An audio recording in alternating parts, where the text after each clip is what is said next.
Bonjour à tous, comme je vous en avais parlé lors de la dernière vidéo, je vais vous parler aujourd'hui donc de ce fameux boîtier ampérométrique. En fait, c'est comme vous le voyez à l'écran, ce boîtier avec une pince ampérométrique à brancher sur l'arrivée de courant. Et grâce à ça, on sait exactement ce qu'on produit, le surplus qu'on redonne à un E10 et ce que l'on prend à un E10. Voilà, donc grâce à ça, on va pouvoir paramétrer les prises connectées vraiment en réel suivant la consommation. Comme vous l'avez vu lors de la vidéo précédente, je vais vous mettre en fiche le lien vers cette vidéo. Comme vous l'avez vu, je faisais à l'époque avec le plug de fourni avec les panneaux Synology. Donc c'est très bien, on sait la production, mais le problème c'est que voilà, j'avais mes 400 watts de produit par le panneau, mais si donc je mettais en charge, je pouvais mettre en charge mon EcoFlow, mais si par derrière j'allais mettre une machine à laver, j'avais 400 watts de production, mais je n'avais pas assez pour la machine, et du coup je pompais sur Enedis. Donc du coup je chargeais mon EcoFlow avec le courant Enedis. Donc c'était pas bon du tout. Donc c'était déjà pas mal parce que j'avais arrivé à régler quelques paramètres. Mais là avec ce boîtier, je sais quand je produis du surplus ou quand je prends chez Enedis. Donc grâce à ça, je vais vraiment charger ma batterie quand j'aurai du surplus, afin d'éviter de donner ce surplus gratuitement à Enedis, qui lui en plus va le refacturer derrière. Bon, à la rigueur, on va dire c'est bon pour la planète, hein, mais voilà, c'est un peu dommage de produire tant de surplus et de le donner gratuitement à Enedis. Autant s'en servir pour charger son aspirateur, son EcoFlow, son ordinateur grâce aux prises connectées. Voilà, moi j'ai mes prises connectées. Quand j'ai mon EcoFlow qui a besoin de charger, je la branche. Et c'est donc maintenant, grâce à ce boîtier, qui va gérer, qui va voir, lorsque j'aurai du surplus, ça va me mettre mon EcoFlow en route et recharger mon EcoFlow.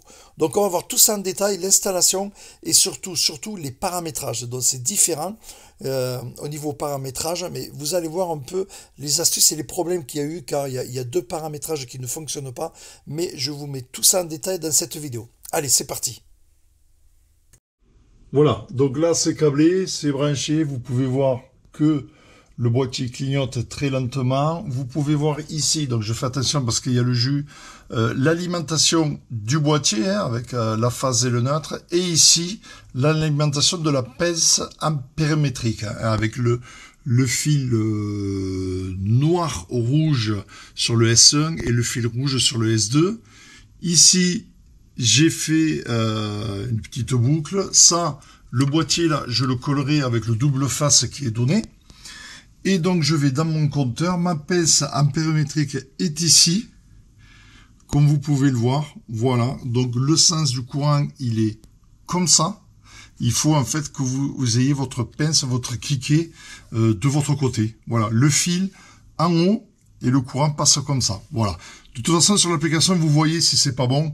Je vous expliquerai tout à l'heure. Voilà. Et de là, et donc mon boîtier, je l'ai branché sur un disjoncteur ici, le disjoncteur qui me sert pour le frigo. Voilà. Ça, c'est un disjoncteur que je coupe jamais. Hein.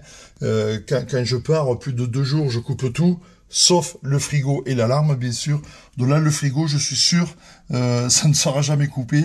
Et j'aurai donc mon débit qui fonctionnera toujours. Voilà, donc bien sûr, pour le branchement, vous disjonctez, vous tirez vos câbles et vous branchez tout, vous testez. Une fois que tout est bon, ben, on peut tout cacher. Voilà, là, je vais remonter le carter de protection, refermer tout ça et on va passer sur l'application et je vais vous expliquer tout ça. Voilà, donc une fois terminé, voilà, je l'ai fixé avec du double face, on peut voir qu'il clignote. L'alimentation est là, je rentre dans mon coffret, et voilà, donc je l'ai branché ici, sur le frigo, chose que je ne coupe jamais. Voilà, c'est branché, ça produit, tout va bien, ça mesure bien. J'ai mis la pince ampérométrique dans le bon sens, maintenant on va passer sur l'application. Et je vais vous expliquer tout ça en détail. Vous allez voir, c'est hyper efficace. À l'extérieur, comme vous pouvez le voir, hein, c'est très couvert, c'est très nuageux. Et on vient d'avoir une averse. Il y a des nuages qui arrivent. On est le 1er août, c'est l'été, pareil. Mais bon, Voilà, donc là vous pouvez voir donc sur l'application que je suis à 1681, donc je produis du courant, et vous pouvez voir que sur le compteur effectivement pareil. Voilà, hop, là je ne produis plus, hop, je reviens. Vous voyez, alors, il y a beaucoup de différence avec avec le temps d'aujourd'hui. Donc on va attendre que le nuage passe. Si je vais sur l'application, je suis toujours en production. Là, je ne produis plus. Regardez, je viens de glisser à côté. Vous voyez, hop, je pompe à EDF. Là, vous l'avez vu en direct. Regardez, je mets les deux à côté. Voilà. On voit bien. Là, je passe sur un nuage. Donc, voilà. Voilà, vous pouvez voir là, ça y est, je surproduis 1791. Donc là, je fournis à EDF. Et vous pouvez voir sur le compteur que je suis à 0 VA. Voilà. Pour l'appairage, plus ajouter un appareil, il fait la recherche. Voilà. Après, on appuie là sur le bouton. J'ajoute.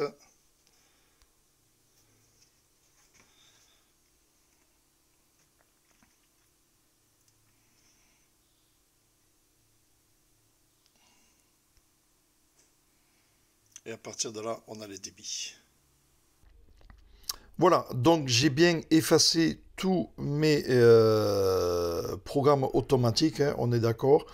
J'ai toujours ma prise EcoFlow, ma prise où je branche mon EcoFlow en recharge, l'autre prise qui elle où constamment est branché l'aspirateur.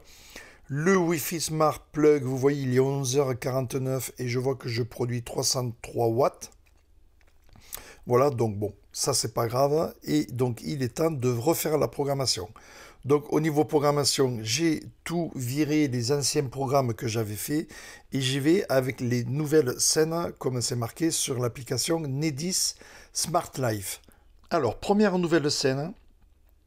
Donc il y a plusieurs possibilités. Lorsque le statut de l'appareil change, je choisis mon statut de la prise ampérométrique et là vous pouvez voir qu'on a plusieurs solutions. Première solution, je veux dire que je mets en charge lorsque je surproduis, donc ça va être du reverse. Mais attention, cette fonction là ne marche pas, je ne sais pas pourquoi ça ne marche pas. J'ai fait des tests, donc je ne vais pas continuer là-dessus. La solution trouvée est ici, on va jouer avec les deux. En fait, l'avantage de cette fonction, c'est que là, on disait, il y avait déjà la condition de la reverse, donc de la surproduction, et je mettais supérieur à, en une fonction, j'avais mon action. Là, ça ne marche pas. Donc, on va trouver une autre solution. On va faire current flow. Current flow, lorsque je reverse, voilà, il m'a pris. Donc, si je surproduis, je vais faire, mais je vais rajouter une autre condition. Je vais rajouter la condition d'une valeur minimale. Donc là, on va mettre que toutes les conditions soient satisfaites. Donc je rajoute une autre condition. Lorsque le statut de l'appareil, toujours ma prise ampérométrique, je veux une puissance de plus de 50 watts. Pourquoi 50 watts? Là, je vais programmer juste la recharge de mon aspirateur. Mon aspirateur, il consomme même pas 50 watts en recharge. Donc, je mets ça. Ça veut dire que lorsque je suis en surproduction, que je surproduis plus de 50 watts, j'enclenche ma prise et je vais donc charger mon aspirateur. Je fais suivant. Voilà mes deux conditions. Donc, lorsque je surproduis, donc en reverse, plus de 50 watts, j'active. J'exécute dans le périphérique de mon aspirateur, interrupteur sur on, sauvegarder, suivant, sauvegarder. L'automatisation a été créée, voulez-vous commencer à l'utiliser? Paf, voilà, donc vous voyez, ça s'est mis en l'activation, la programmation a été mise en route. On peut voir ici, ben pour l'instant apparemment j'ai un nuage, je ne surproduis pas. Si je regarde au niveau ici, on peut voir que effectivement, je ne surproduis pas, j'ai le 0 derrière, donc je ne surproduis pas, donc c'est pas bien en route, c'est tout à fait normal. Donc on continue, on va continuer la programmation. Maintenant, je veux activer, donc je veux un programme pour activer mon EcoFlow. Mon EcoFlow, Je l'ai mise, comme je l'ai dit dans la vidéo précédente, je l'ai mise à 110 watts. Je l'ai mis en charge lente 110 watts. Donc je fais quoi? Pareil. Lorsque le statut change, ici, donc current flow, lorsque je suis en reverse. On est d'accord, toujours pareil, il faut satisfaire toutes les conditions. Une reverse, je rajoute, lorsque le statut change, ici, donc je vais rajouter 110 watts, donc je vais me laisser une marge de 120 watts. 120 watts, ça me fait une petite marge supérieure à 120 watts. Suivant. Voilà la condition, lorsque je suis en reverse, que je produis à plus de 120 watts, j'active ma prise de mon EcoFlow. Exécuter le périphérique EcoFlow, interrupteur sur on. Sauvegarder, suivant, sauvegarder. OK. Donc, vous pouvez voir que dans ma programmation ici, j'ai mes deux programmes qui sont faits. Ces programmes, bien sûr, à tout moment, je peux les désactiver. Effectivement, si vous voyez qu'il y a beaucoup de nuages dans votre journée, ça va s'activer, ça va se couper, ça va s'activer, ça va se couper. À un moment donné, ça risque d'esquinter les chargeurs EcoFlow et aspirateurs. Donc, il vaut mieux couper et vous le réactiver au moment voulu. Donc, pour l'instant, je le laisse couper. Et là, donc, qu'est-ce que je fais? J'active, mais je veux désactiver. Donc, je veux désactiver les deux charges lorsque je ne reverse plus, tout simplement. Donc là, je fais plus. Donc, lorsque le statut change de l'appareil, ici, lorsque current flow, je fais un forward, lorsque je prends le courant de Enedis, alors je veux couper l'EcoFlow. Interrupteur off. Voilà, sauvegarder, sauvegarder. Alors là aussi, un autre truc que je vous dis, c'est qu'on pourrait rajouter d'autres conditions, d'autres prises. Malheureusement, ça ne marche pas. Je ne sais pas pourquoi. Donc, pourtant, c'était simple. Hein. Je mettais l'EcoFlow plus aspirateur, hein, mais ça ne marche pas. Donc, je sauvegarde cette partie-là. C'est pas grave. Hein. J'en crée une autre. Plus, lorsque le statut la prise ampérimétrique, elle change en forward. Donc, lorsque je me pompe sur Enedis, j'ajoute une action, exécuter le périphérique, l'aspirateur, interrupteur sur off, sauvegarder, suivant, sauvegarder. Oui. Donc, au total, j'ai 4 programmations. On y revient. Lorsque je reverse du courant à plus de... Ici, c'est pour l'aspirateur, plus de 50 watts. Je mets l'aspirateur sur on. Vous le voyez? Ça, c'est mon premier programme. Deuxième programme, lorsque je reproduis, je surproduis, je reverse du courant à plus de 120 watts, j'ai mon EcoFlow sur on. On est d'accord? Je continue ici. Lorsque je forward, lorsque c'est énergie qui me produit du courant, je coupe l'EcoFlow, EcoFlow sur off. Et le dernier, lorsque je surproduis, je coupe l'aspirateur sur off. Voilà. Donc là, on est vraiment dans le réel. Dans le réel. La programmation de la vidéo précédente, c'était suivant la production du panneau. Donc j'avais programmé le panneau, effectivement. Mais si derrière, je mettais une machine ou s'il y avait le congèle plus le frigo, plus une télé qui se mettait en même temps, je n'étais plus en surproduction. Donc je chargeais toujours. Effectivement, je produisais peut-être 400 watts. Mais je pompais quand même sur Enedis. Donc je chargeais, mais je pompais quand même un peu sur Enedis. Là, grâce à cette prise ampérimétrique, je fais vraiment du tri, mais vraiment, je vais charger vraiment quand je ferai de la surproduction. Donc c'est vraiment beaucoup plus précis et beaucoup mieux. Voilà, donc là, vous voyez, j'ai les coupures d'activer. Je vais activer la programmation la programmation de l'activation lorsque j'ai reverse. Hein.